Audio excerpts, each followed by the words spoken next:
সকালটা যদি ভালো কাটে তাহলে নাকি সারাটা দিনই ভালো যায়। ছোটবেলা থেকেই এই কথাটাই শুনে এসেছি। এখন বেশ বুঝতে পারি কথাটা কতটা সত্যি। আজ তোমাদের সাথে আমি আমার বাড়ির সকালের কিছু দৃশ্য ভাগ করে নেব। বৃষ্টির জল পেয়ে গাছগুলো কেমন তাজা হয়ে উঠেছে দেখতে পাচ্ছ। বর্ষার সময় কিন্তু গাছেদের বিশেষ কোনো যত্নের প্রয়োজনই পড়ে না। ওদের প্রয়োজনীয় খাদ্যগুণ পুষ্টি ওরা বৃষ্টির জল থেকেই সংগ্রহ করে নেয়। সকালে ঘুম থেকে উঠে ঘরবাড়ি পরিষ্কার করে গাছেদের সাথে কিছুটা সময় কাটিয়ে চলে এলাম চা খেতে।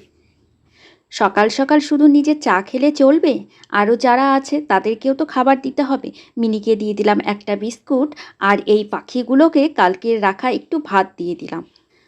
রান্নাঘরের পেছনে ওদের খাবার জায়গাটায় সময় মতো খাবার না পেলে ওরা কিন্তু এসে চিৎকার চেঁচামেচি করে বাড়ির মাথায় তুলে দেয়। ওদের সবার নাম আমি জানি না, কিন্তু ওদের এই সময়টা দেখতে আমার ভীষণ ভালো লাগে। আজকাল এদেরও খুব বাড়বাড়ন্ত হয়েছে, সুযোগ পেলেই মেনির খাবারে ভাগ বসাতে চলে আসে। আমার সুন্দর সকালে সুন্দর মুহূর্তগুলো সব তোমাদের সাথে শেয়ার করে দিলাম। তোমাদের কেমন লাগলো আমাকে কিন্তু অবশ্যই জানিও। ভিডিওটা তাহলে এখানেই শেষ করছি। তোমাদের সারাটা দিন খুব ভালো কাটুক, সুস্থ থেকো, ভালো থেকো সবাই তোমরা। দেখা হচ্ছে আবার পরবর্তী নতুন ভিডিওতে। টাটা।